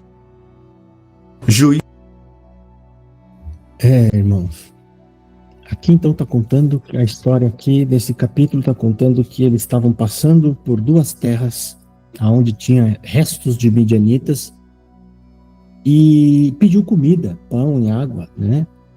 E eles falaram: bom, você está falando como se já tivesse derrotado os homens, mas você nem alcançou os caras, você nem sabe se você derrotou eles, né? E fez pouco caso, e a história a gente vai, eles conseguem perseguir, matam aqueles reis, traz os reis, aliás, vivo, e mostra para aquele povo que não quis dar para eles de comer, né? E acaba fazendo justiça ali. O filho dele era muito novo, teve medo de fazer, né? E aí o povo de Israel viu nele o que? Realmente Deus fala com ele. Esse homem tem a guia de Deus. Aí falaram o que para ele? Olha só como o homem se não vigia, gente. O orgulho é Deus que está fazendo, mas aí você começa a achar que é você e começa a entrar no orgulho. Até aqui ainda foi bem. Quando pediram para Gideão, seja o nosso juiz, seja o nosso dominador, o que é? Seja o nosso rei. Olha aqui no versículo 22. Então os homens de Israel disseram a Gideão: domina sobre nós, tanto tu como teu filho e os filhos do teu filho. Ou seja, em outras palavras, gente, já começa aqui, pedindo um rei. Quem é que governa a terra? É uma pessoa, e quando essa pessoa morre, quem que é? O outro que fica no lugar dele? É o filho. Quando morre o filho, é o outro filho, ou seja, é os príncipes, né? Então, o que eles falam aqui? Então os homens de Israel disseram a Gideão: domina sobre nós, tanto tu como teu filho e os filhos de teu filho, porquanto nos livraste da mão dos midianitas. Outra coisa errada que eles falaram: quem foi que livrou eles, irmão, da mão dos midianitas? Foi Deus, né, irmão Dorinha? Deus. E o que o povo de Israel... Olha pra você ver como o povo é cego, né, gente? Quem que eles disseram que tinha livrado eles da mão dos midianitas? Gideão. Então você vê como, gente, quando o povo não é espiritual, ele só consegue ver o que está na frente dele, de carne e osso, visível, tangível, palpável. Não tem fé para crer naquilo que é espiritual, Deus, né? Aí Gideão respondeu bem. O que Gideão respondeu no versículo 23? Porém, Gideão lhes disse: sobre vós eu não dominarei, nem tampouco meu filho sobre vós dominará. O Senhor sobre vós dominará. Mas, irmão, o laço já estava feito. O homem falou isso, falou bonito, porque conhece a lei, sabia que não podia. Mas aí Gideão resolve fazer o quê? Ele pede para o povo, cada um traz um pedaço de ouro que vocês têm. Arrecadas é um brinco, ou um pendente, que é aquele que vai aqui no pescoço, que é em forma de meia-lua. E o que ele fez com isso, gente? Ele ajuntou esse monte de metal e fez o quê? Versículo 27. E fez Gideão dele um efode. Deus mandou ele fazer algum efode? Não mandou. Efode, gente, é uma roupa, é um revestimento que Deus mandou fazer lá atrás para o sumo sacerdote, que é a roupa de santificação. Ele se santifica, faz sacrifício, e ele põe aquela roupa para se apresentar diante de Deus, quando ele vai entrar no sumo tabernáculo. Mas Gideão, achando-se o homem espiritual, que Deus fala com ele, já está começando a achar que ele é o próprio sacerdote. Ele já é o homem que fala com Deus. Ó. E fez Gideão dele um efode, e colocou na sua cidade. Foi lá e colocou o efode lá em algum lugar, deve ter colocado, aonde ele provavelmente ia lá e vestia aquele efode, né? Em Ofra. E todo Israel, o que aconteceu? Prostituiu-se ali após ele, e foi por tropeço a Gideão e a sua casa. Prostituiu, gente, significa que a gente já leu, foi na aula passada, eu acho, na outra aula, é quando eles vão adorar outro Deus, prostituição espiritual. Ou seja, Deus não quer que eles façam nada que Deus não mandou fazer. Mais uma coisa para nós tirar de aprendizado para os dias de hoje, irmão. Nós devemos fazer alguma coisa que Deus não mandou fazer? Não. Não deve, né? Se alguém aparecer, não, Deus está me dando revelação, nós agora, a partir de hoje, nós vamos subir naquele monte para adorar a Deus e começa a fazer caravana, rituais lá. Isso não é bom. Não que é proibido, mas pegar aquele lugar e aquela prática como se fosse um altar de adoração, já está se desviando. Nós não precisamos mais disso. Nós adoramos em espírito e em verdade. De que forma? Temendo a Deus e obedecendo sua palavra.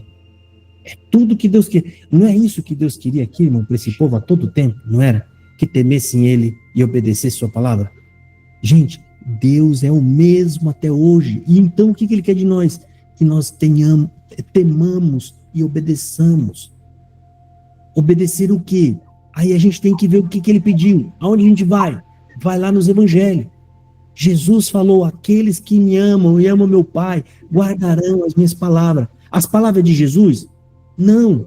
De quem as palavras? Jesus, ele disse o quê? Eu vos tenho falado as palavras que eu ouvi junto de meu Pai. O que ele quis dizer com isso? Que o Pai chamou ele, né? Jesus, vem cá.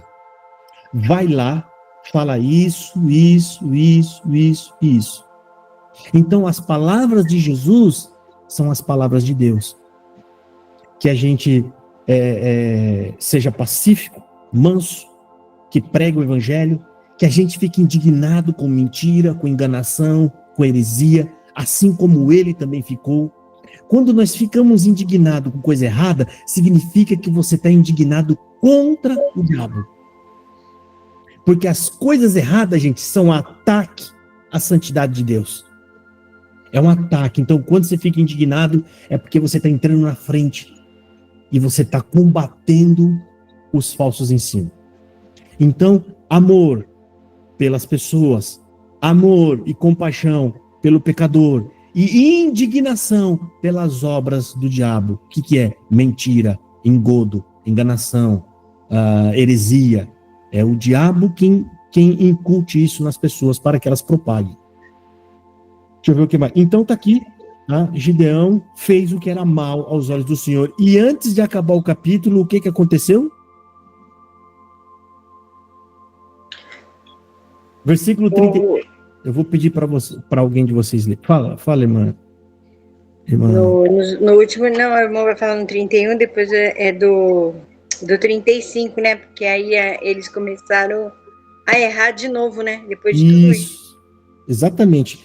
A partir do versículo 24, 34 que fala isso, irmã. Lê aí, irmã Beth.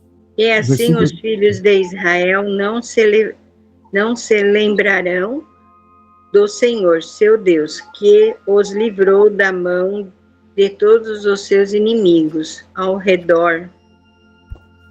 Exatamente, ou seja, eles esqueceram que foi Deus que liberou eles. Eles esqueceram, gente. Olha, Deus é muito amor, porque esse povo tem sorte que eu não sou Deus. Eu já tinha chutado essa macumba para longe, falei, não vou ficar mais com esse povo não, Deus me livre, gente. Que raiva, você vê toda hora, Deus.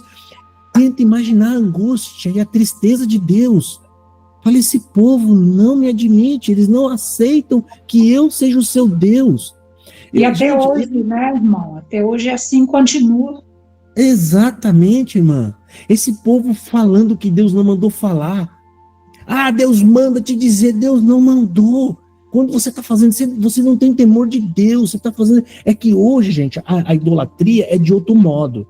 Aqui era realmente um Deus que eles iam atrás. Eles esqueciam. Hoje, a forma de idolatria é diferente. É quando a pessoa não teme a Deus, não guarda sua palavra, não fala do sacrifício de Jesus. Quando as pessoas se esquecem de Jesus, é a mesma coisa aqui, ó. Esqueceram de Deus, que foi quem salvou eles. E hoje, quando você entra numa igreja e fica pegando que Deus vai te dar casa, que ele vai virar seu cativeiro, você está fazendo o quê? Você está esquecendo de quem? De Deus. De Deus. De Jesus. Esquecendo de Jesus, né? O sacrifício que ele fez por nós. É o mesmo pecado, é as mesmas coisas, e Deus se entristece, fala assim, meu Deus, eu abençoei tanto esse povo. Olha lá, Gabriel, vem cá ver, olha o tamanho daquele templo. Grande, luxuoso, bonito, iluminado, tem luz até por fora, nas paredes, é muito luxo. Eu já vi botar luz dentro, para você poder enxergar, mas botando luz lá para fora. Agora vai lá, Gabriel, para você ver de quem que eles estão falando. Deles mesmo, se esqueceram de mim.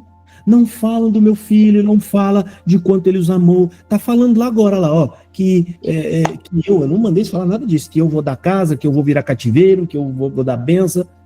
É a mesma coisa, gente. Abandonaram Deus. Tá? Abandonaram Deus. O pecado continua o mesmo. A mesma coisa. Por isso o nosso trabalho como trombeta, igual fez aqui, é de falar, Jesus o único e o suficiente Salvador. Quando a gente está fazendo isso, gente, nós estamos combatendo o altar de Baal. Estou falando assim, que é para nós entender, porque nós estamos lendo o Velho Testamento. Mas hoje, esse altar é a egolatria, é o homem que adora a si mesmo. O homem que prega e gosta de ouvir glória, ele pede glória para Deus, mas estão dando glória para ele, porque ele está pregando o que o povo gosta de ouvir. Se você crê, né, dá um glória aí, irmão. E o povo, glória. E não falou de Jesus. Eles estão dando glória para uma pregação que não falou de Jesus, que não falou da graça, que não falou que somos pecadores, que não colocou nós no nosso devido lugar. Nada disso, né? Deixa eu ver o que mais. Agora estão trocando até os bancos duros por uma cadeira fofinha. A pessoa não reclamar de ficar muito tempo sentada. Exatamente. Enquanto isso, o pobre continua com fome, não tem nenhum missionário que eles enviaram para lugar nenhum para falar de evangelho. Aquilo ali é o templo da sua idolatria. E o que eles faziam aqui? Eles até doavam pendente de ouro, arrecada. Se for para construir algo que nós possamos idolatrar, o povo dá meme, dá com gosto. E é igual nos dias de hoje. Irmão Vanderlei Veríssimo, pode falar, irmão. Juízes capítulo 9.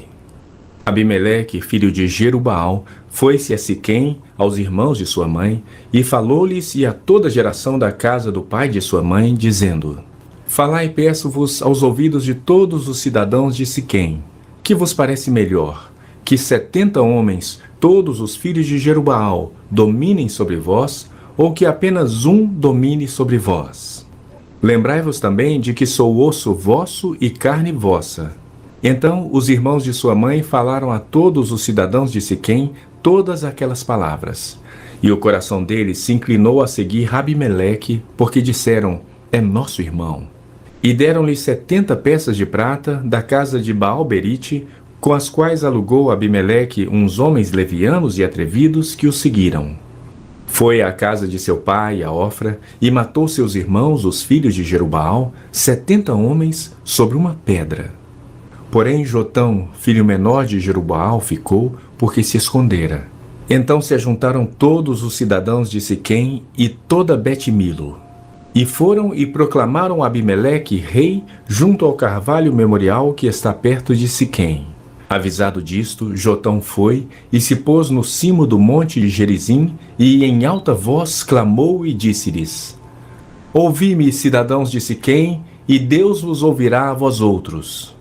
Foram certa vez as árvores ungir para si um rei e disseram à oliveira: reina sobre nós. Porém a oliveira lhes respondeu: deixaria eu o meu óleo, que Deus e os homens em mim prezam, e iria pairar sobre as árvores? Então disseram as árvores à figueira: vem tu e reina sobre nós. Porém a figueira lhes respondeu: deixaria eu a minha doçura, o meu bom fruto, e iria pairar sobre as árvores? Então disseram as árvores à videira: vem tu e reina sobre nós. Porém a videira lhes respondeu: deixaria eu o meu vinho, que agrada a Deus e aos homens, e iria pairar sobre as árvores? Então todas as árvores disseram ao espinheiro: vem tu e reina sobre nós. Respondeu o espinheiro às árvores: se deveras me ungis rei sobre vós, vinde e refugiai-vos debaixo da minha sombra. Mas se não, saia do espinheiro fogo que consuma os cedros do Líbano. Agora, pois, se deveras e sinceramente procedestes, proclamando rei Abimeleque, e se bem vos portastes para com Jerubaal e para com a sua casa, e se com ele agistes segundo o merecimento dos seus feitos, porque meu pai pelejou por vós e, arriscando a vida, vos livrou das mãos dos midianitas.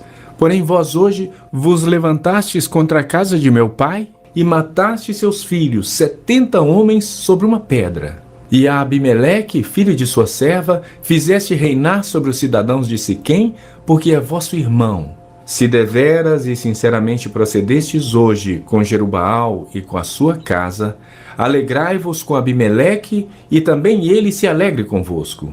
Mas se não, saia fogo de Abimeleque e consuma os cidadãos de Siquém e Bet-Milo. E saia fogo dos cidadãos de Siquém e de Bet-Milo, que consuma Abimeleque. Fugiu logo Jotão e foi-se para Beer, e ali habitou por temer seu irmão Abimeleque. Havendo, pois, Abimeleque dominado 3 anos sobre Israel, suscitou Deus um espírito de aversão entre Abimeleque e os cidadãos de Siquém. E estes se houveram aleivosamente contra Abimeleque, para que a vingança da violência praticada contra os 70 filhos de Jerubaal viesse, e o seu sangue caísse sobre Abimeleque, seu irmão, que os matara, e sobre os cidadãos de Siquém, que contribuíram para que ele matasse seus próprios irmãos. Os cidadãos de Siquém puseram contra ele homens de emboscada sobre os cimos dos montes. E todo aquele que passava pelo caminho junto a eles o assaltavam. E isto se contou a Abimeleque. Veio também Gaal, filho de Ebede, com seus irmãos, e se estabeleceram em Siquém. E os cidadãos de Siquém confiaram nele, e saíram ao campo, e vindimaram as suas vinhas, e pisaram as uvas, e fizeram festa, e foram à casa de seu Deus, e comeram, e beberam, e amaldiçoaram Abimeleque. Disse Gaal, filho de Ebede: quem é Abimeleque, e quem somos nós de Siquém para que o sirvamos? Não é porventura filho de Jerubaal? E não é Zebul o seu oficial? Servi antes aos homens de Amor, pai de Siquém. Mas nós, por que serviremos a ele? Quem dera estivesse este povo sobre a minha mão, e eu expulsaria Abimeleque e lhe diria: multiplica o teu exército e sai. Ouvindo Zebul, governador da cidade, as palavras de Gaal, filho de Ebede, se acendeu em ira. E enviou astutamente mensageiros a Abimeleque, dizendo: Eis que Gaal, filho de Ebede, e seus irmãos vieram a Siquém e alvoroçaram a cidade contra ti. Levanta-te, pois, de noite, tu e o povo que tiveres contigo, e ponde-vos de emboscada no campo. Levanta-te pela manhã, ao sair o sol, e dá de golpe sobre a cidade. Saindo contra ti Gaal com a sua gente, procede com ele como puderes. Levantou-se, pois, de noite Abimeleque e todo o povo que com ele estava, e se puseram de emboscada contra Siquém em 4 grupos. Gaal, filho de Ebede, saiu e pôs-se à entrada da porta da cidade. Com isto, Abimeleque e todo o povo que com ele estava se levantaram das emboscadas. Vendo Gaal aquele povo, disse a Zebul: Eis que desce gente dos cimos dos montes. Zebul, ao contrário, lhe disse: As sombras dos montes vês por homens. Porém, Gaal tornou ainda a falar e disse: Eis ali desce gente defronte de nós, e uma tropa vem do caminho do carvalho dos adivinhadores. Então lhe disse Zebul: Onde está agora a tua boca com a qual dizias: Quem é Abimeleque para que o sirvamos? Não é este, porventura, o povo que desprezaste? Sai, pois, e peleja contra ele. Saiu Gaal adiante dos cidadãos de Siquém e pelejou contra Abimeleque. Abimeleque o perseguiu. Gaal fugiu de diante dele e muitos feridos caíram até a entrada da porta da cidade. Abimeleque ficou em Arumá.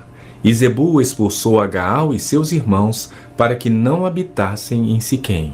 No dia seguinte saiu o povo ao campo. Disso foi avisado Abimeleque, que tomou seus homens e os repartiu em 3 grupos e os pôs de emboscada no campo. Olhando, viu que o povo saía da cidade. Então se levantou contra eles e os feriu. Abimeleque e o grupo que com ele estava romperam de improviso e tomaram posição à porta da cidade, enquanto os 2 outros grupos deram de golpe sobre todos quantos estavam no campo e os destroçaram. Todo aquele dia pelejou Abimeleque contra a cidade e a tomou. Matou o povo que nela havia, assolou-a e a semeou de sal. Tendo ouvido isto, todos os cidadãos da torre de Siquém entraram na fortaleza subterrânea, no templo de El-Berite. Contou-se a Abimeleque que todos os cidadãos da torre de Siquém se haviam congregado. Então subiu ele ao monte Salmão, ele e todo o seu povo. Abimeleque tomou de um machado e cortou uma ramada de árvore e a levantou e pô-la ao ombro e disse ao povo que com ele estava: O que me vistes fazer, fazei-o também vós depressa. Assim, cada um de todo o povo cortou a sua ramada e seguiram Abimeleque e as puseram em cima da fortaleza subterrânea e queimaram sobre todos os da torre de Siquém, de maneira que morreram todos, uns 1000 homens e mulheres. Então se foi Abimeleque a Tebes e a sitiou e a tomou. Havia, porém, no meio da cidade uma torre forte. E todos os homens e mulheres, todos os moradores da cidade se acolheram a ela e fecharam após si as portas da torre e subiram ao seu eirado. Abimeleque veio até a torre, pelejou contra ela e se chegou até a sua porta para a incendiar. Porém, certa mulher lançou uma pedra superior de moinho sobre a cabeça de Abimeleque e lhe quebrou o crânio. Então chamou logo ao moço seu escudeiro e lhe disse: Desembainha a tua espada e mata-me, para que não se diga de mim: mulher o matou. O moço o atravessou e ele morreu. Vendo, pois, os homens de Israel que Abimeleque já estava morto, foram-se cada um para sua casa. Assim Deus fez tornar sobre Abimeleque o mal que fizera a seu pai, por ter aquele matado os seus 70 irmãos. De igual modo, todo o mal dos homens de Siquém, Deus fez cair sobre a cabeça deles. Assim veio sobre eles a maldição de Jotão, filho de Jerubaal. Gente, esses homens aqui estão longe de obedecer à lei de Deus, né? Que Deus deu a lei para eles. E na lei, um dos mandamentos, o que é? Não matarás. E o desejo pelo poder, pelo domínio, né? É Deus quem faz, é Deus quem liberta, mas eles se sentiam especiais, todos inchados e queria já ser o dono do povo, né? Eles estão tentando tanto o povo está querendo um rei, quanto eles estão querendo se transformar em rei já faz tempo. Vocês podem ver aqui. Vai observando isso, tá? Porque isso vai acontecer lá em Samuel. Em Samuel é o próprio Deus, de tanto eles tentarem, Deus fala, tá bom, Samuel. Samuel fica bravo. Ah, mas eles me rejeitaram. Eu falei, Samuel, rejeitou você não, rejeitou eu. Eu sou o rei deles. Eles me rejeitaram. Então, no primeiro versículo, gente, o versículo 2, vamos ler aqui, o versículo 2, ó.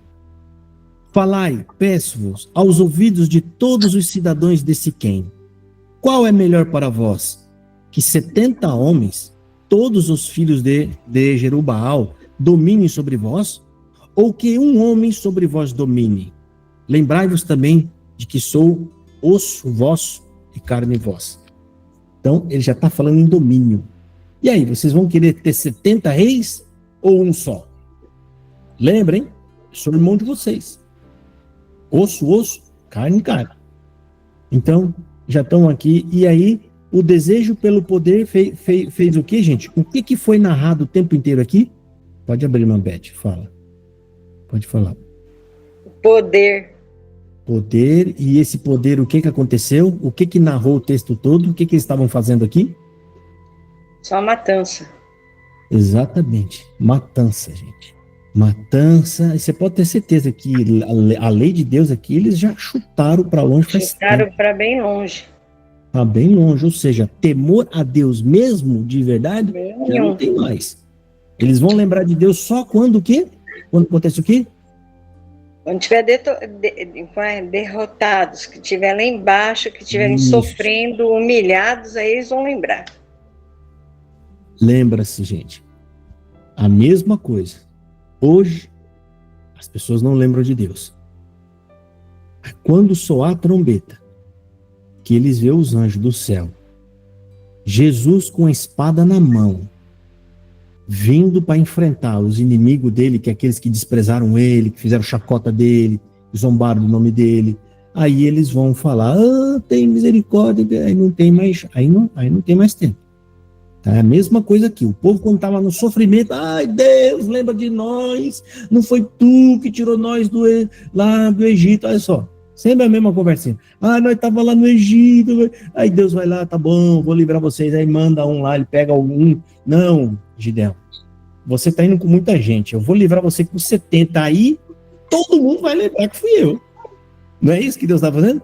Não, vai só 70, e eu vou pedir que você vá com uma mão, uma trombeta, e a outra um cântaro com fogo, com uma tocha de fogo. Por que Deus falou isso?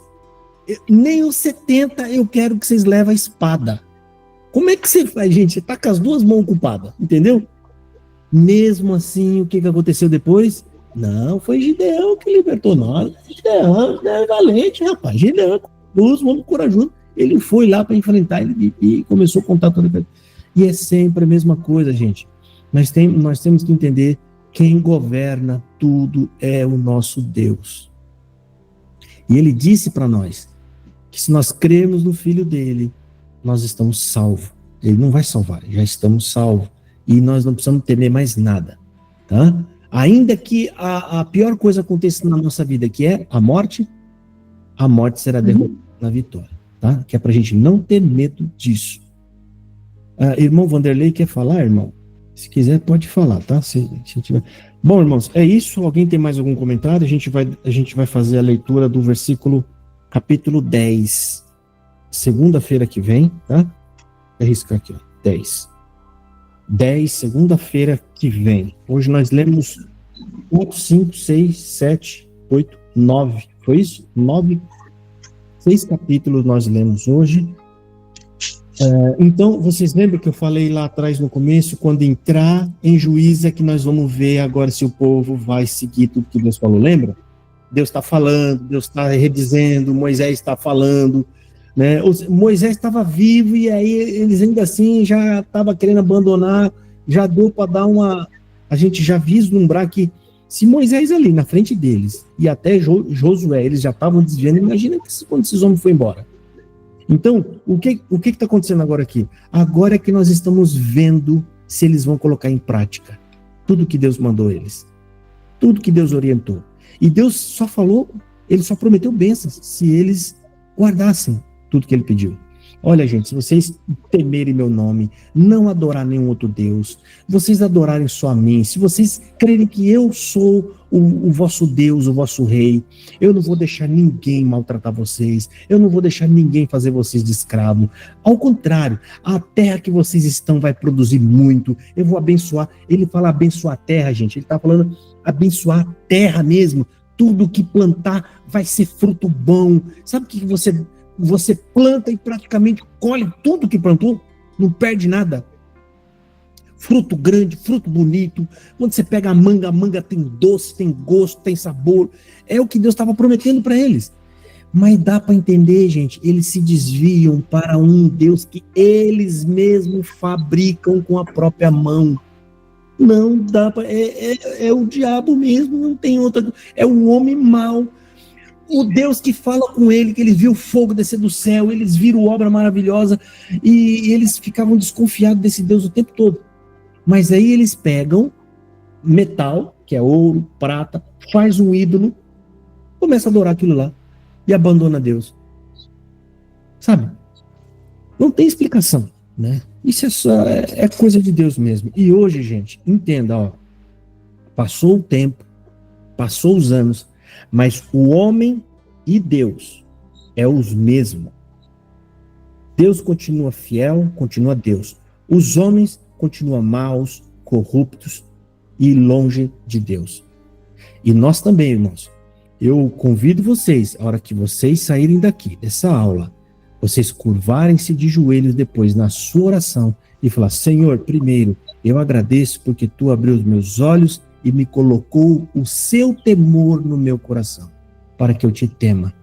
Senhor, me guarda, não me deixa faltar o Espírito Santo, tá? E me acompanhe cada dia da minha vida, Senhor, com a sua misericórdia e a sua compaixão. Eu te amo, mas eu sou um pecador. E por eu ser um pecador, eu estou te pedindo misericórdia. Ou seja, você está reconhecendo que você erra e que você vai errar amanhã, que nós vamos errar depois. E é isso que Deus quer. Deus, ele sabe que quando a gente ora assim, ele tá vendo o quê? Ó? Josafá sabe que ele é um pecador. Ou seja, ele não está querendo ser algo que ele não é. Ele sabe e já está reconhecendo e está pedindo perdão. Ou seja, a gente tem que reconhecer que sem Deus, a gente não vai dar nenhum passo à frente. Tá bom, irmãos? Tem algum irmão que tem vontade de orar? Irmã Dorinha, vai orar por nós hoje aqui. Tá bom, irmã Dorinha? Vamos orar, irmão. Todos bom. Oi, irmão Josafá. Eu queria pedir, se for possível, em nome do Senhor Jesus, ele falar também, né, a grandeza de Deus, sobre a revelação que eu falei com o irmão que eu tive, né? Sim. E ali foi certinho que Deus voltou da boca do irmão, se cumpriu tudo. E eu fui fazer justamente a visita a essa pessoa, seu Boá, que essa pessoa eu considero que fosse meu segundo pai, porque o meu pai foi morto quando minha mãe estava 15 dias de resguardo de mim. Então eu fui, hoje Deus me deu poder, eu fui, meu genro me levou, e eu fui, irmão, o irmão precisa ver. O homem se alegrou, vai fazer 99 anos, lúcido, irmão. O irmão chorou, creu em Jesus Cristo, disse que mal dele, e era um católico terrível, que a gente não saía da igreja católica. E aí disse que eu não mudei nada, eu tô americano, e o homem ficou maravilhado, aí pediu que queria ver o culto. Aí só que ele toma remédio, eu queria ver o que o irmão faz nessa parte aí, depois eu oro. Porque ele toma remédio e ele já quando dá 8 e pouco ele já sente sono. No caso dos remédios que toma, que ele sofreu um acidente há muitos anos atrás, quebrou a perna e tal, tanto que ele usa um negócio aqui, um aparador para andar, né? Aí ele queria estar no culto sábado, só que eu não sei como fazer, porque o culto começa às 8, né? E 8 e pouco ele já vai dormir por causa dos remédios. Será que teria como, no amor de Jesus, se for possível também, o irmão começar o culto mais cedo, que ele queria conhecer o irmão e os irmãos queriam assistir o culto, e quer batizar também. Veja que obra grande Deus fez. Deus vai preparar. A gente vai ver se a gente fizer culto mais cedo, a gente vai fazer um culto em outro dia, um horário mais cedo. Né? A gente vai ver o que dá para fazer. Tá certo, irmão, porque como ele já está com essa idade, vai fazer 99 anos, porém está lúcido. O irmão vai conhecer ele, vai ver. Ele está lúcido, até meu genro ficou bobo, né? Ele vai fazer uma idade dessa agora, e o homem lustro, e me conheceu, me viu eu praticamente com 12 anos, né? Quando ele arrumou o trabalho para mim, carteira assinada. Depois ele me viu há mais de 30 anos, mas nem lembrava mais, né? Assim, lembrava no modo de dizer, né? Não tinha mais. Nossa, eu acho que ele disse que não sabia nem se eu estava vivo. Então, quer dizer, ver a mão de Deus, ver o que é que Deus faz, isso aí acrescenta a fé, não só a minha do irmão, mas de todos os irmãos, né? Ver a obra que Deus tem feito com a gente aqui, com esse culto maravilhoso e divino, tá bom, meu irmão? Que Deus abençoe grandemente o irmão e a todos nós espiritualmente cada vez mais. E o irmão e sua família, a irmã Kelly e toda a sua família. Tá bom, irmão. Eu vou orar a Deus, eu vou pedir a Deus a luz, a direção, depois eu vou comunicar em uma coisa. Bom? Tá bom, irmão. Deus abençoe, viu? Amém. Tá bom. Pode começar a orar? A irmã que vai orar, né, irmã? A irmã dele. Então, vamos orar, irmão. Deixa eu só fechar um áudio. Vamos orar. Por ele. Senhor, nosso Deus, nosso eterno Pai, Criador e Formador do céu e da terra, aqui voltamos nós, desta feita, com esse estudo bíblico ao qual Tu tem preparado esse culto online, para Te agradecer pela Tua bondade, pela Tua misericórdia, para Te pedir perdão pelos nossos muitos pecados cometidos diante da Tua presença, para Te agradecer por mais esse dia de vida. Nós não somos merecedores de nada, mas Tu tem visto entrado com a Tua providência, com a Tua misericórdia, para Te agradecer por tudo na nossa vida, por tudo, as enfermidades, por choro, por tudo que a gente passar, que a Tua palavra fala que no mundo tereis aflição, mas nós estamos aqui firmes, a gente está tendo aflição, mas estamos passando contigo, porque nós sabemos que o Senhor está conosco. Abençoa por caridade este estudo maravilhoso, para que nós possamos guardar em nosso coração toda a palavra gloriosa, todo o Teu ensinamento que Tu usa Teu Filho. Abençoa ele por caridade. Tenha misericórdia também dele e de todos nós. Abençoa ele em seus processos, em tudo. Todo levante contra ele, nada vai prosperar, porque o Senhor está na frente dele, na nossa frente, e nós sabemos que Tu vai tirar ele por cima, e todos nós, cada um em estado, nós vamos Te glorificar.